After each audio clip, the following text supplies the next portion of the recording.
Yeah, so next game is gonna be between iRk Tim, who is our most recent added member. He's from USA. He's a Protoss player, an up and coming Protoss player.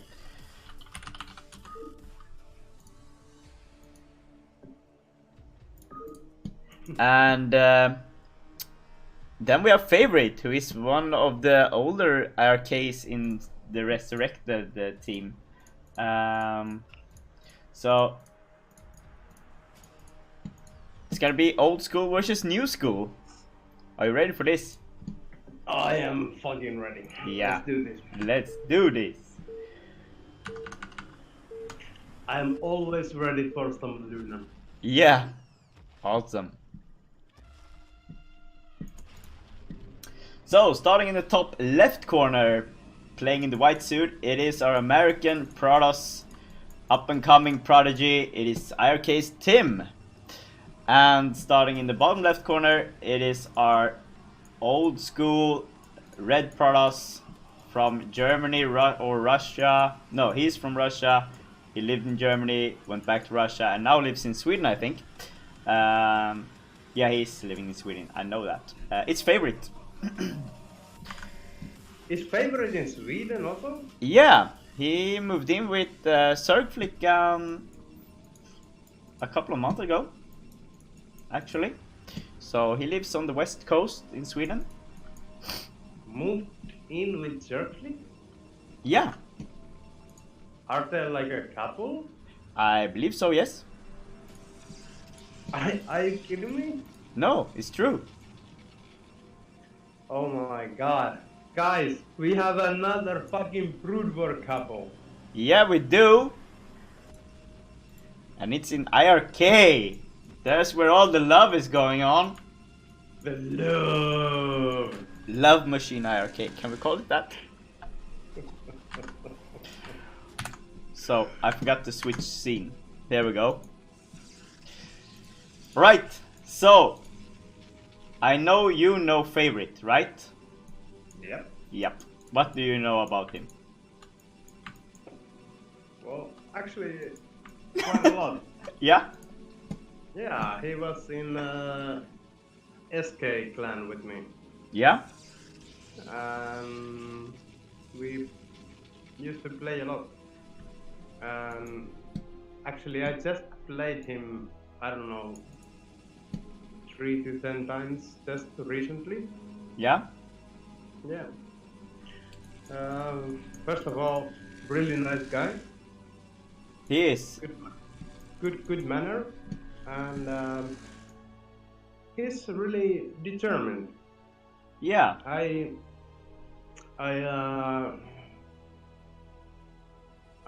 think that if he can little bit change his mindset, he will become really good at this game. Yeah. Because he got the mechanics for it. As you can see, he is fast. Yeah. Like, he's by far like no fucking newbie. That's for sure. Yeah. Exactly. Like, he's actually a really good player, but Yeah. pretty much same that I said with Agony. He is doing little mistakes. Yeah. And these little mistakes, they occur in a way where it might sometimes seem like horrible or bad or something, but they're just little mistakes that can be really easily fixed as long as you're just realizing that you are doing them, and you are realizing after that what to do instead. Yeah.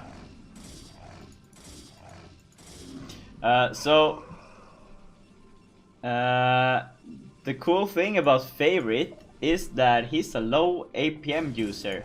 That is not very common to see players on his level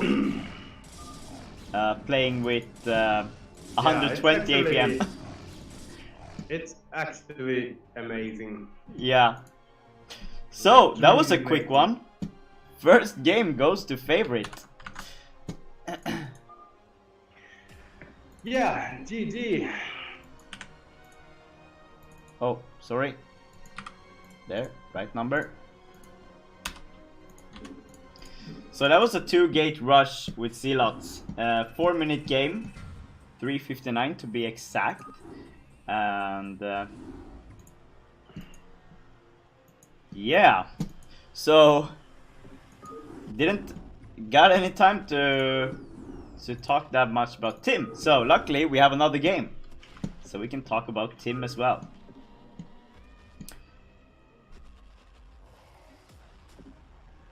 So game number 2 is gonna be on iRk-AgGe. Oh, I love it that everyone is playing iRk-AgGe all of a sudden. No one has played this. I still remember when this map was like the hardest shit ever. Yeah. And we used to play this like, I don't know, 30, 40 times a day. Yeah. It was this map and it was Plains to Hill, and I think Tau Cross also came at the same time as this. And those were the maps on both PGT and VGT, I think Tau Cross might have been a little bit later, because Tau Cross was when I joined Body Clan. Yeah, maybe. Maybe you're right. Maybe it was that other map. What was that map's name? Also a 3-player map.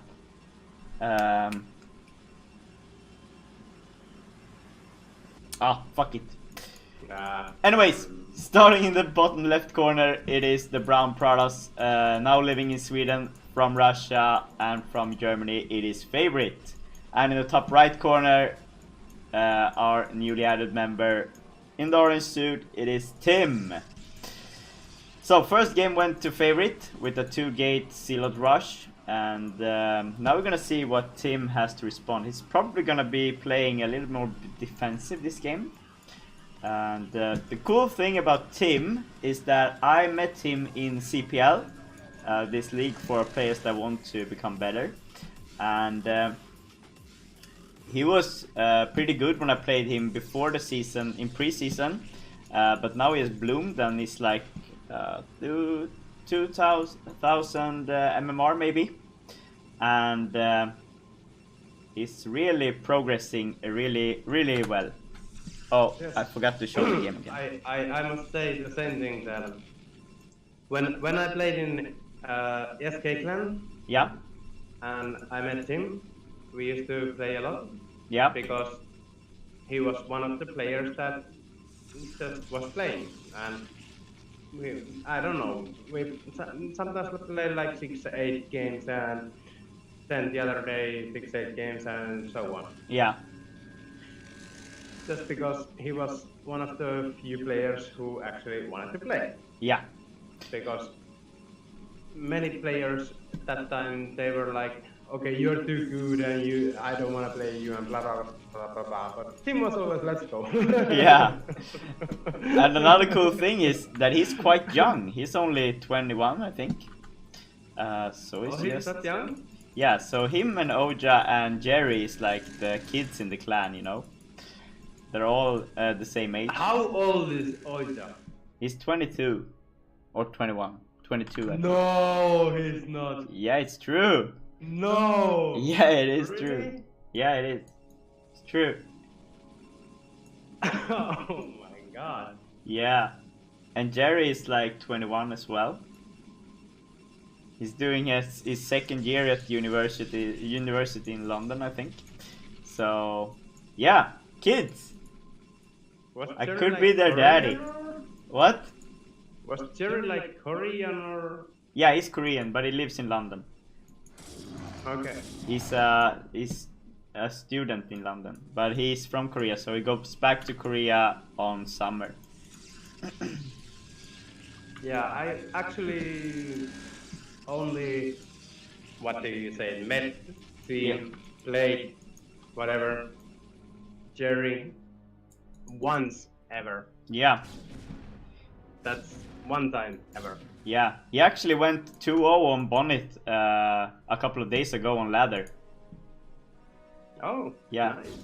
So we went for 2,400 in MMR. Yeah, I actually saw from Discord that he was doing some nice results in some clan wars versus other people. Yeah, he did really good in BBCL as well. Yeah. And now Elkador is trying to claim that he's like this young guy, which he's not, because he's like, yeah, he has kids in our age. I'm just kidding. Elka is like 60. Yeah, I think Elka is like the oldest moose in the woods. Elka is the grandpapa. Yeah. He's the grand smurf. Yeah. Actually, I think MVK is the oldest in the clan. But anyways, we're not gonna ruin this night for MVK. Let's ruin for Elka. Yeah, or we can ruin it for some of these guys. So, right now, Favorit is going for a robotics and is just finished range on his Dragoons, while Tim has just started his range upgrade. He went for a Silot push, which is quite hard on these positions. Yeah, it's a cross map, so... Yeah, and I don't think he knows the map, because this map was made 10 years before he was born. So... yeah, it is not easy. That might affect a little bit, yeah. Yeah, it might. So, I mean, I was almost a kid when this map was made. Oh my god.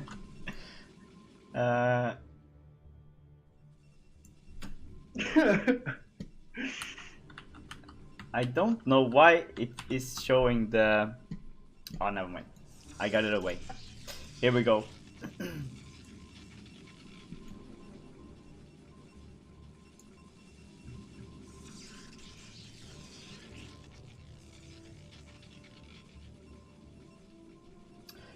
So Tim is going for mass goons.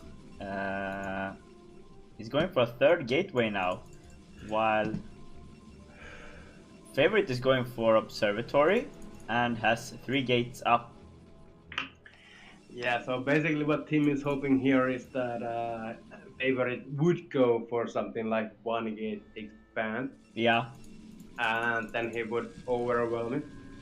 But that's not the case here, so he's going to play rest of the game basically catch up. Yeah. So engagement here, 6 Dragoons versus 7. And since Favorit has that observer up, he's gonna know what Tim is gonna do all the time. And Tim is just starting on his robotics here, so a bit behind because of the early Silot push. Yep. And is Favorit gonna double expand here? Or is he just gonna build a defensive pylon? Or on the... No, you can't double expand. There's no way. But you can make a scouting pylon there. Yeah, but he is saving up. No, now he started building Silots. So Tim now once again gonna try and push.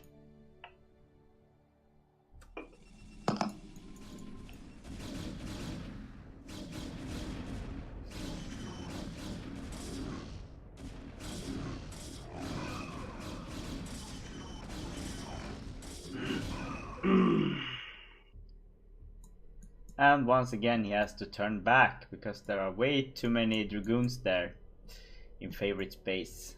And that probe must be a scouting probe, just to see if there's gonna come... Oh, he's building a defensive pylon there.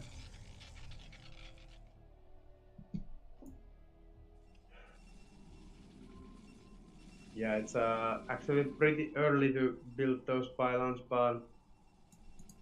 Yeah, but he knows that Tim has the robotics and the support bay going, because he has had an observer in Tim's base. So maybe it's just making sure that he knows exactly when the shuttle is coming with the Reavers. Yeah, and this is actually the funny thing about the weird maps is that everybody loses track of where they are at what point of the game. Yeah. Like, if the same thing occurs on like Fighting Spirit and somebody attacks you with basically the same number of dragoons as yourself, Yeah. then you know what build he is doing. Yeah. But when it happens on a weird map,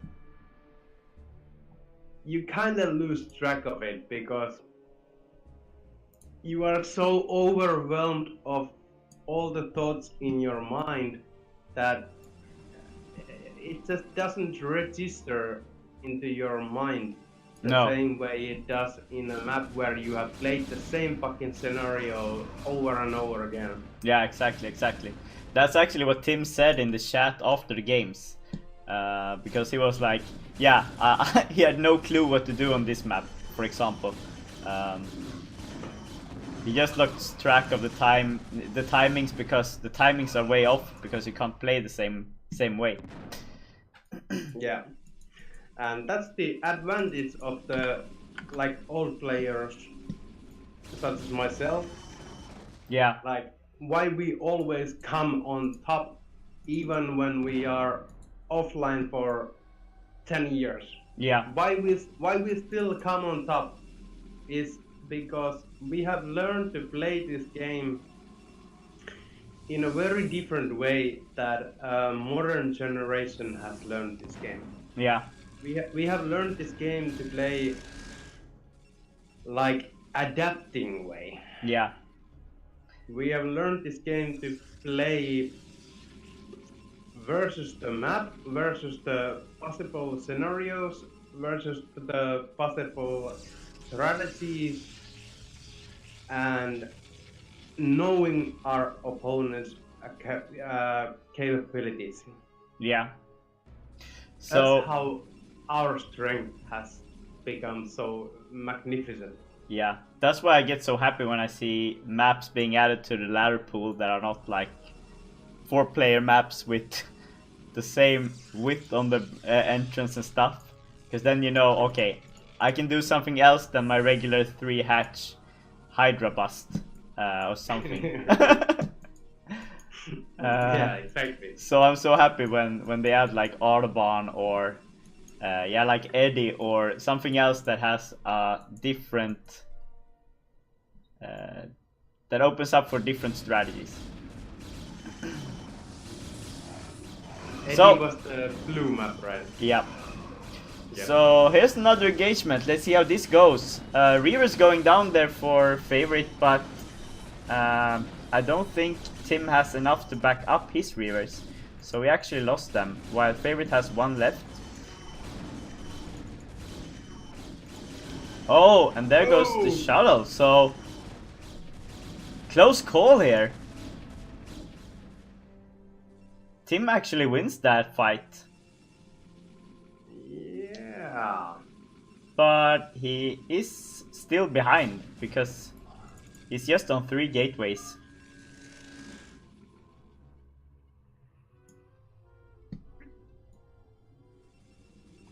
So has to back up again.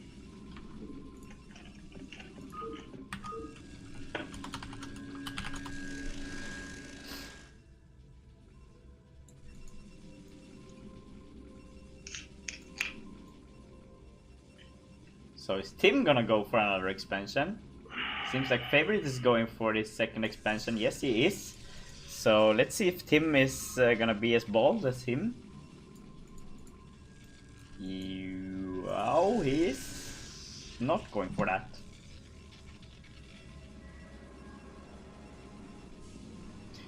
And you can see in Tim's base here that his pylon placement is really weird. That's also like a sign that he doesn't know the map, because there's just pylons way out of order. It's chaos.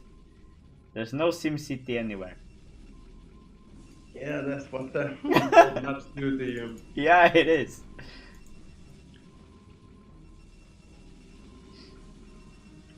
Imagine playing these games all around, all the time, Yeah, at the highest level. that would be awesome. No. Yes, it would. I would love it. It's a pain in the ass. No, it isn't. Even the Because slightest mistake. Oh my fucking god. I would love to do that. That's my dream scenario. Getting to It was play. at the same time, it was so nice that it was so creative, but Yeah. at the same time, it was so fucking nightmare that it was so creative. Yeah. So, huge engagement here now. Favorite pushing in, and he has a lot of more units here than Tim. And Tim's unit count. I think this is GG. Yeah, Tim's unit count just dropping so fast right now. And GG is called, Tim taps out, and that's a 2-0 win for Mr. Favorite. Nice game though. Yeah, it was. And could have gone either way there. I think Tim was a bit unlucky with his timings, but I think if he knew the map, he would probably have a better chance in that More game. of his starting strategy, it was more of a failure from the beginning because it's cross maps and he didn't get to do anything with his 2-gate push. No. And from there on, it was all the time like the favorite was favorite. Yeah, exactly.